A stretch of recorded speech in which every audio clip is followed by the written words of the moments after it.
I wanted to begin our session today with a prayer.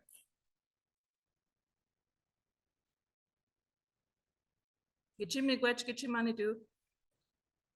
you, Creator. We thank you for this beautiful day and bringing us all together today to listen to this important work. We thank you for the water that nourishes our bodies and cleanses the earth and sustains life. We pray for those who may be suffering right now from major heat waves, forest fires that are displacing our people, and the impacts of wildfire smoke. I'd like us to take a moment, 1 minute, to have a moment of silence so that we can pray for those that are impacted by heat.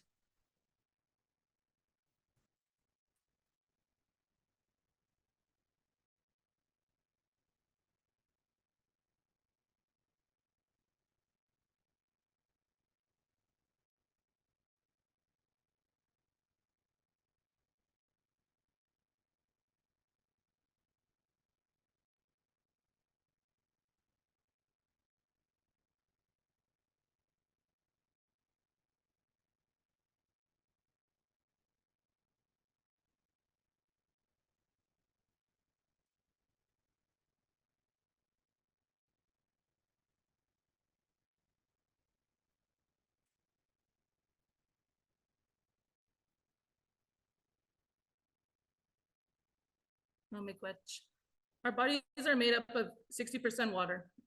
We carry our babies in our wombs, and we're born of water. I'd like to start our discussions with a song to honor the water. This song is to remind us that we need to speak lovingly and with kindness to the water. A teaching from the Clan Mothers group was that when we're speaking, we're not just speaking to the people, we're speaking to their water. We're speaking to another person's water, so we need to be reminded. And the work from Dr. Masaru Emoto reminds us that water reacts to how we treat it and how we speak to it. So this song is for your water. The song was created by Doreen Day. And there's 3 verses. Many of you might know, and I encourage you to sing along. The 3 verses are: water, we love you, we thank you, we respect you.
So that's our water song, that to remember to respect water and give thanks for water in your day-to-day.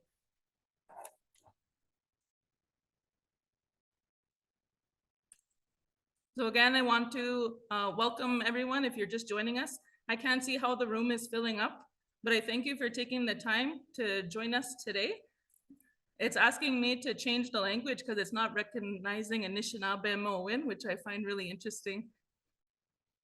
So thank you for your praises for the song. I'm a third generational residential school survivor. I'm originally from Minnegozie, Pine Creek First Nation here in Manitoba, Canada. I grew up in the reserve in the community. As I mentioned, I'm a senior project manager with the Center for Indigenous Environmental Resources.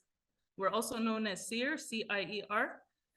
CIER is a First Nation directed national nonprofit environmental charitable organization, works to build capacity for Indigenous peoples, First Nation, Métis, and Inuit across Canada from coast to coast to coast, helping build a capacity to help tackle those environmental challenges that many communities face.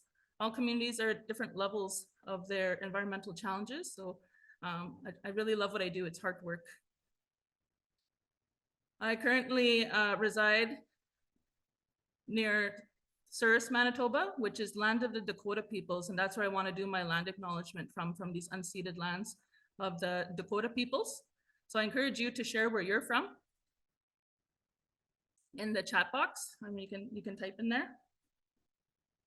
I'm also a member of the Council of Advisors for the Canadian Climate Institute. I've held this role for 3 years, going on 4. And this is my 3rd year being the moderator for the Indigenous Perspective case studies roundtable discussion. So I feel very honored to be here and to spend this time with you all. Now I want to pass it over to Jennifer, if you can share your screen and say hi and do a quick intro. Hello, I'm Jennifer Lyle. I'm a climate change associate at CIER. I'm from Treaty 3 3/4 territory, where I currently reside. I'm of mixed settler and First Nations descent. I have roots from the Chippewas of Kettle and Stony Point here in Ontario. And it was an absolute pleasure being able to provide some support on this year's Indigenous Perspectives case studies. And we have some amazing authors here with us today, and I'm really looking forward to the discussions that will be had later. So thank you. Thank you, Jennifer. And I also want to welcome our panelists, Nicole Davies from Sovereign Seeds, Alexa Metallic from Indigenous Climate Action, Jake Roger and Christopher Derrickson from NAMQUIST. Have you just share your screen? We're going to hear from them and introducing themselves in a longer portion. But at this time, I want to welcome Senior Director Jason Dion to say a few words from the Canadian Climate Institute. Thank you, Cheyenne. Thank you. Hi, everyone. My name is Jason Dion. I'm the Senior Research Director here at the Canadian Climate Institute. I am a settler of mixed French and Irish ancestry living on the unceded traditional territory of the Algonquin, and I'd like to take just a minute to introduce our organization. So the Canadian Climate Institute is Canada's leading climate policy research organization, focusing on all aspects of the climate change challenge, from mitigation to adaptation to clean growth. The Institute's committed to ensuring that our work supports Indigenous self-determination and that Indigenous ways of knowing, being, and doing are reflected in our policy recommendations. We also recognize that this work must be led by and for Indigenous people. Our hope is that this case study series helps to amplify Indigenous voices, research, and ideas in order to strengthen the impact and effectiveness of climate policy. I want to take this opportunity to thank Maria, who manages this stream in partnership with CIER as part of the Institute's Indigenous research stream, and invite her to share a few words. Hi, Chika. Thank you, Jason.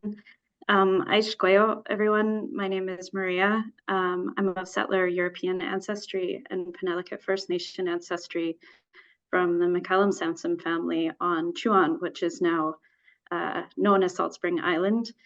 I live as an uninvited guest on the unceded Comox territory, and I really want to recognize that and the privilege that I've had through my settler ancestry and being where I am today. And I want to give thanks to Cheyenne and her team this year. Jennifer, I've worked with Cheyenne for the past 4 years, and I'm so grateful, Cheyenne, to the wisdom and the laughter that you bring to all of our calls. I've learned so much from you and just really want to raise my hands to you. And acknowledge also Dean and Janina, who work behind the scenes to put this program together. There's a lot of work that goes on. Dean is managing the Zoom call right now, and Janina is our communications manager, and she does so much work alongside Dean in getting this word out there. So thank you to all of you for joining today.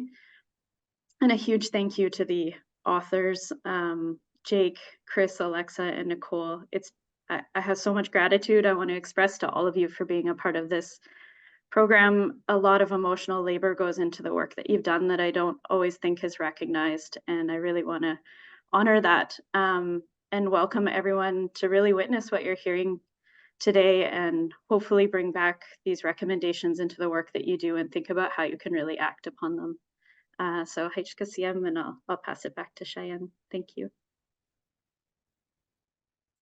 Good, Maria, for those beautiful words. So before we begin, a little bit of housekeeping. We'll be asking questions after each author has shared their opening story. We welcome and encourage respectful questions from the attendees. We encourage you to type questions in the chat box. And we also have some dedicated time for live questions and answers at the end of the discussion. So please, please, please send your questions in. And if we don't get to all your questions today, we will be sending the questions over to the authors so that they could answer directly and follow up. Thanks. I guess I should have read the agenda. I should have read the agenda. Wasn't expecting that right away. Good morning, everyone. My name is Chris Derrickson. I'm joining you from the traditional territories of the Seal. I might get in trouble for saying this, the Shukwetem, the Sinixt, and the Tanaha people. But as a Seal person, I'm supposed to say this is just the Seal territory. Been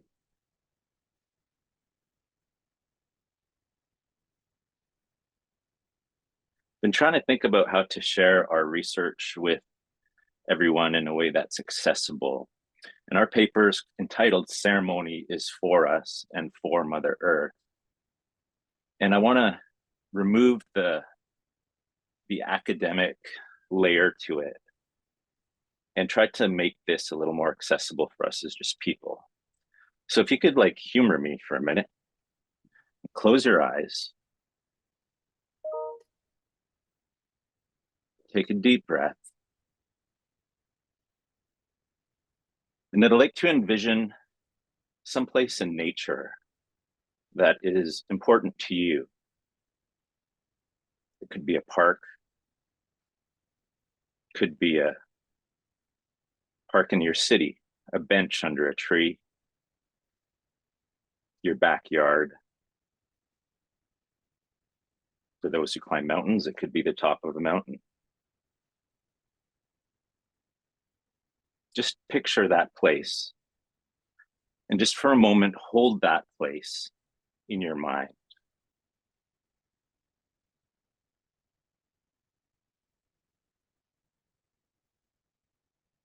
Can you see it? Can you smell it? Can you feel what it's like to be in that place? Now, when you entitle a paper, Ceremony is for Us, for Mother Earth, and you claim to speak on behalf of the elders from BC who taught us that we need to include ceremony in policy development, specifically in the climate space, around climate policy development. It can be very difficult to get past that hurdle of, well, what does that even mean? If you're like me, you're thinking, ceremony? That's over here. Policy development, that's over here. But let's go back to that picture that in your mind that I ask you to just hold there. What we heard from the elders and where this paper came from was that, well, we've been making policy in BC around climate change and different issues in indigenous country for a while now. We're colonized. It's the way we do business now. And there's these elders who have been saying for a long time, these knowledge keepers saying, we need to include ceremony in policy development. And the indigenous leaders, the First Nation leaders would look over there and for time say, yeah, we'll get there, and would never do it. And then this past November, for the first time, the BC First Nations the BC Assembly of First Nations held a knowledge keepers gathering in November to kick off their policy development process for the First Nations climate agenda. And this question was resonating in my mind about how do we include ceremony in policy development?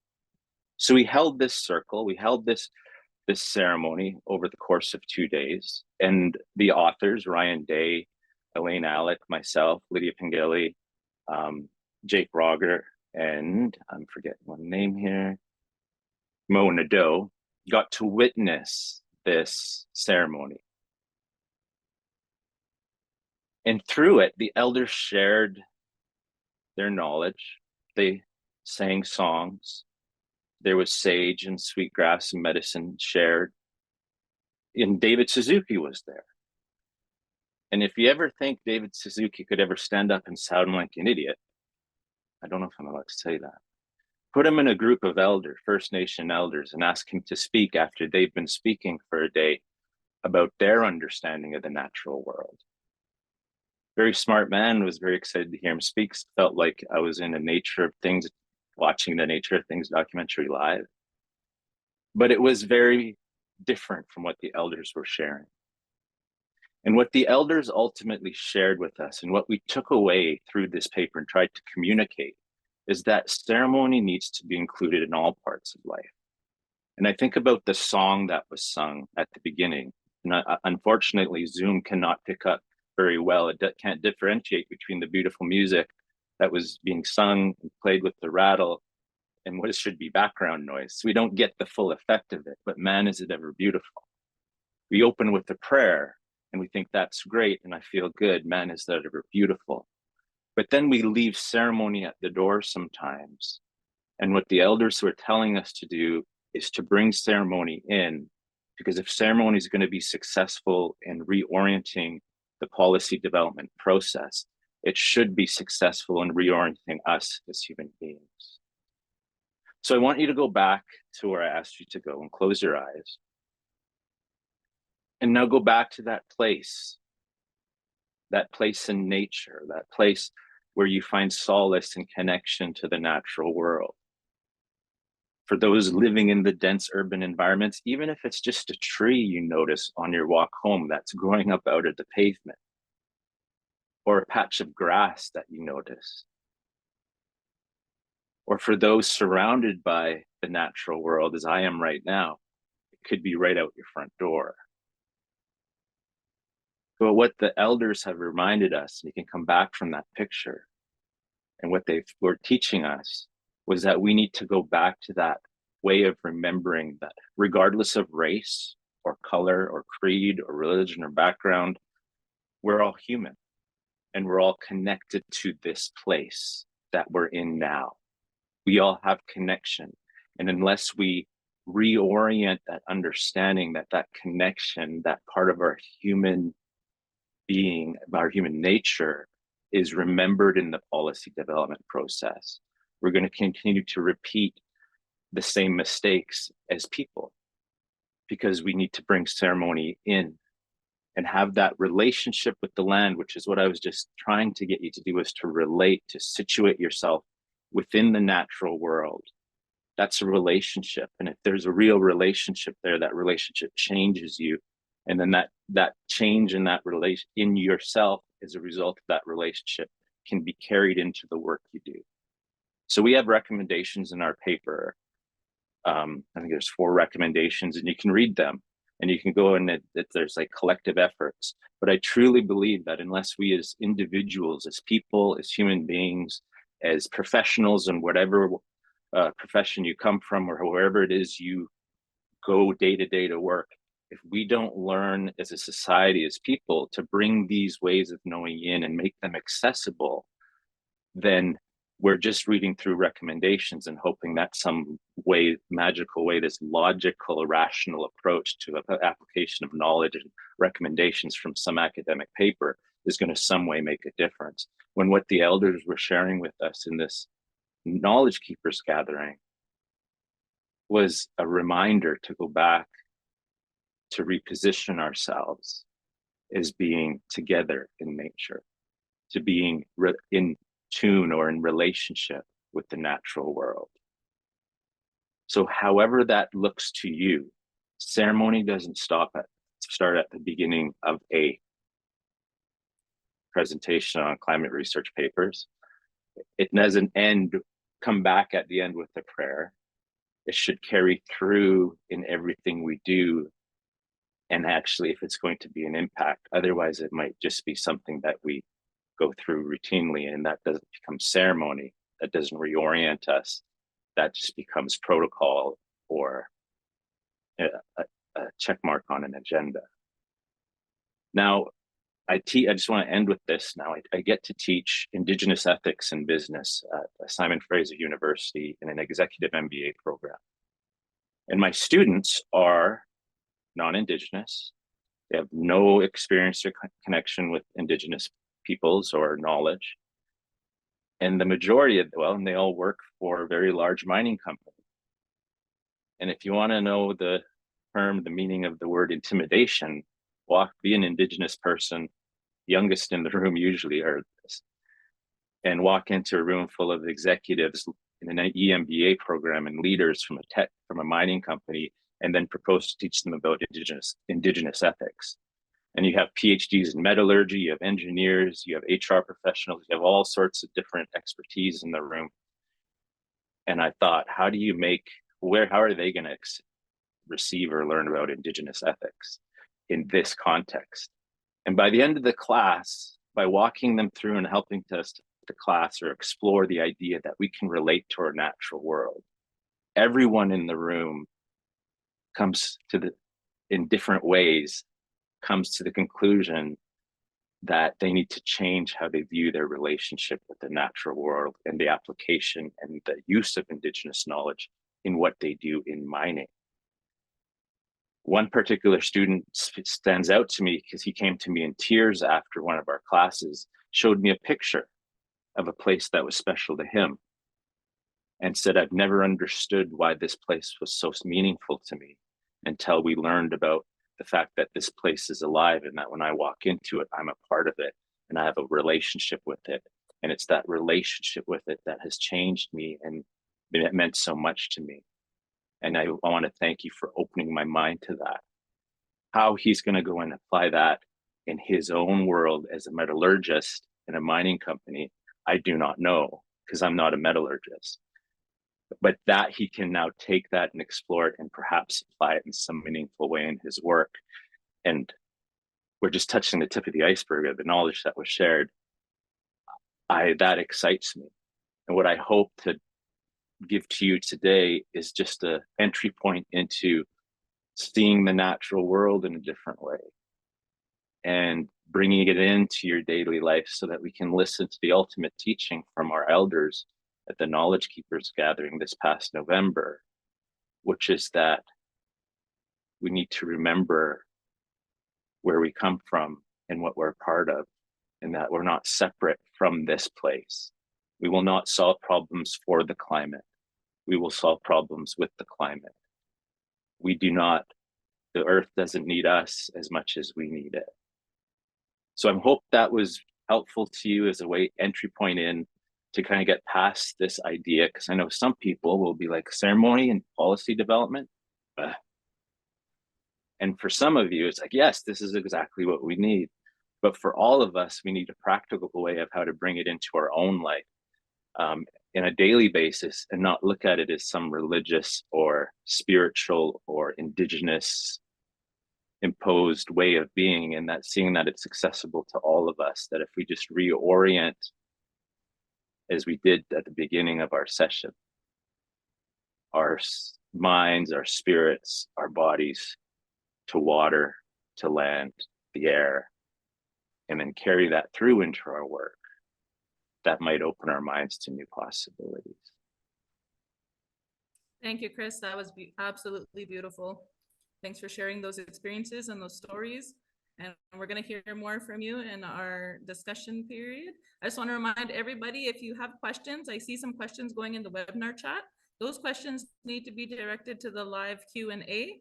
because we have some people helping us in the background, taking those questions so that I can ask them when we get to that section in our agenda. So I want to welcome Alexa Metallic to share about your research. Thanks, Cheyenne. Before I introduce myself or this work, I'd like to begin by humbly acknowledging a fundamental truth. I am not Inuit, and I am not an expert on Inuit ways of knowing. I am, at best, a storyteller. And as a storyteller, my role was to listen and convey the stories shared with me with accuracy and respect. Inuit are experts of their own experiences and do not need anyone to speak for them. They need allies who will stand with them. This case study is a small part of a larger effort to elevate Inuit voices and ensure that they are central to conversations about Mother Earth's future. My role is not to impose my own interpretations, but to facilitate the sharing of Inuit stories in a way that honors their truth. In my research, I've had the privilege to learn from incredible Inuit youth, to listen to their experiences and learn from their wisdom. And I'd like to extend my sincere gratitude and appreciation for Brianna Brown and Megan Dicker, who took the time to share their knowledge with me throughout this process. This work definitely could not have been done without them. Waligiskuk msitwen, Delawisi Alexa Metallic, Leawi Akwigi Gespegawagi, Elugwe Indigenous Climate Action Eluginamasi, University of Victoria. Valdasi Uktid Begisim. My name is Alexa Metallic, and I am Mi'kmaq from Listuguj Mi'kmaq First Nation.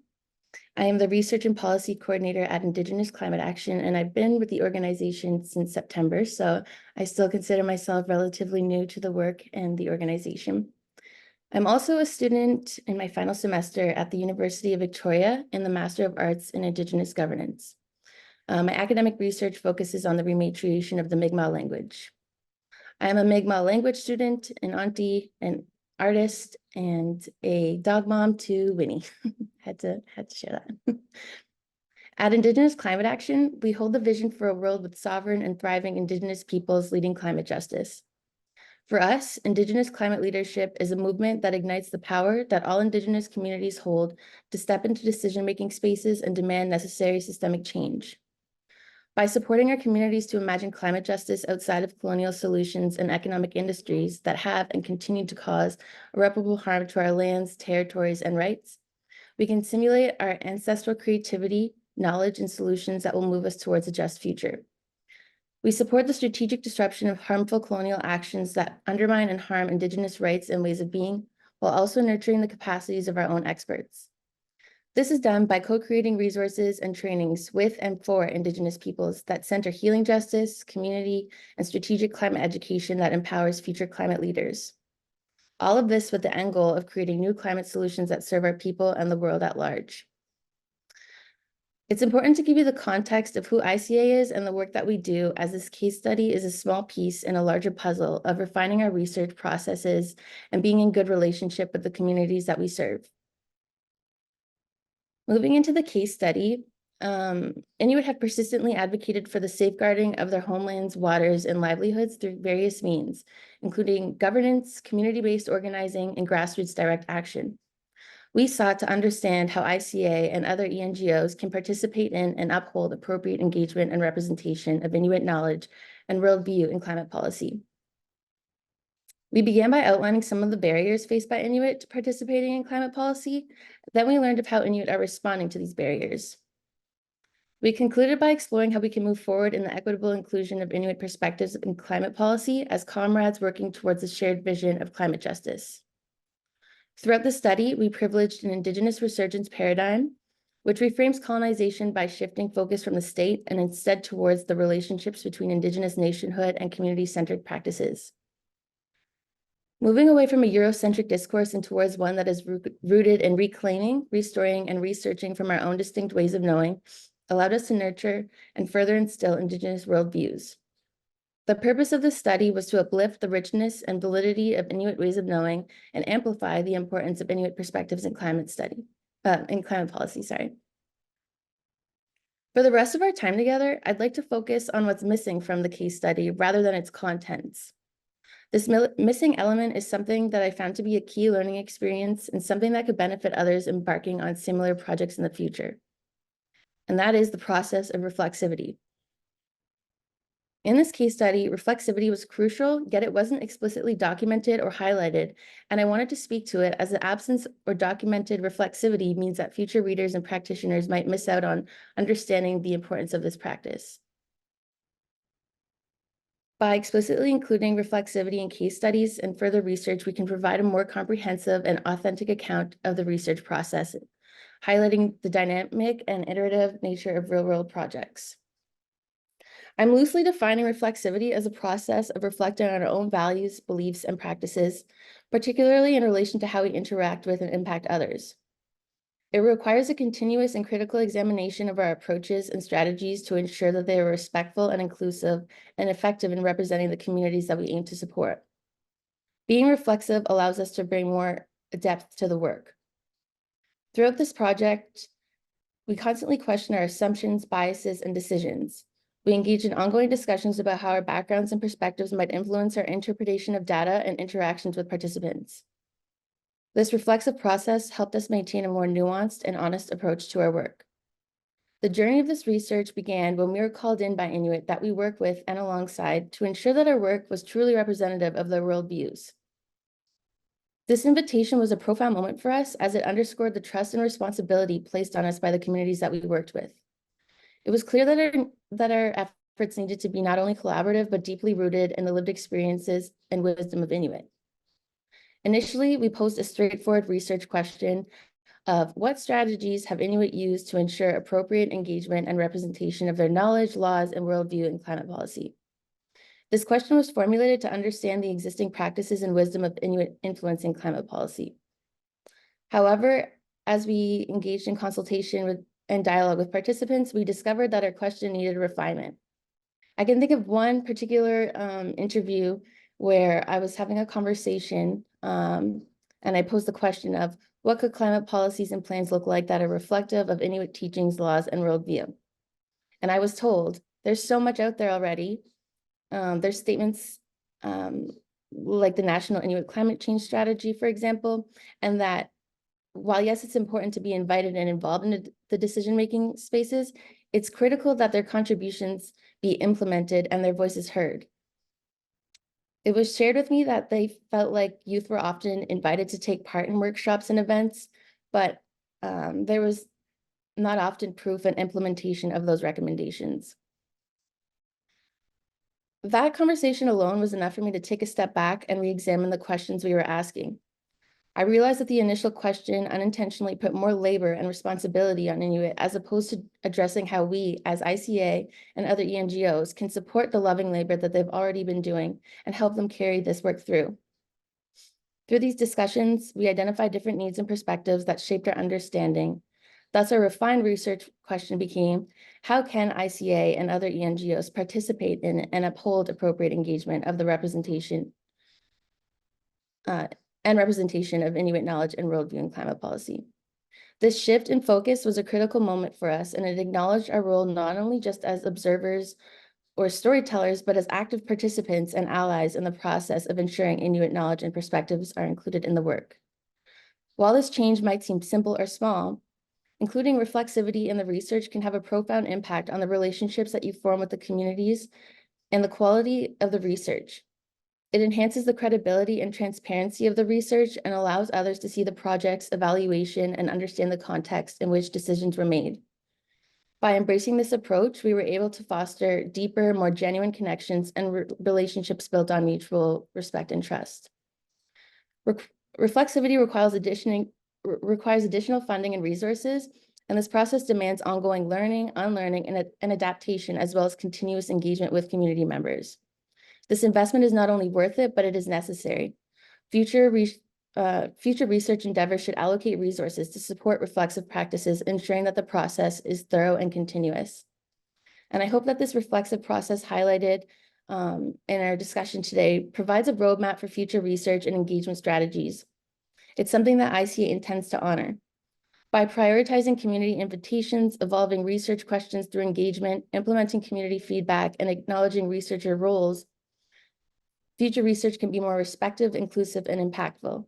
This approach ensures that the voices and perspectives of the communities we aim to support are not only heard, but central to the research and its outcomes. Will Allen. Thank you. Thank you, Alexa.